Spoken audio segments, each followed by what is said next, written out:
Aqui é mais um sobrevivente da periferia de Uberlândia. Em cada esquina, em cada viaduto, sempre eu faço presença, respeitando seja o preto, seja o branco, seja o rico ou seja o pobre. Tô aí sobrevivendo nesse inferno que ano em ano, de geração em geração, afinal de contas, agora, século 21, 2013, uma parte de guerra, uma parte de matança na minha cidade, e vai saber de qual que é da treta, é por causa de biqueira. E quando eu leio a Bíblia Sagrada, não é que eu faço parte em nenhuma facção.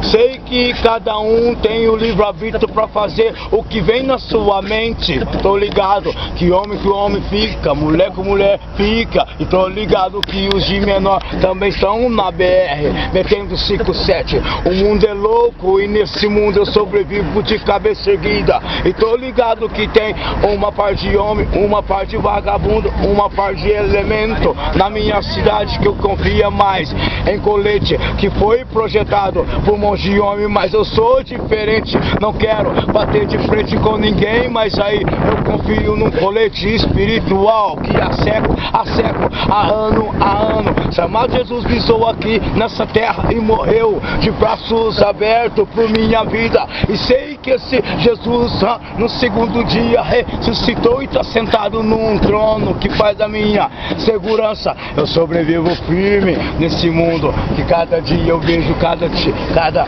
irmão que está sendo morto na periferia. Aqui é mais um sobrevivente.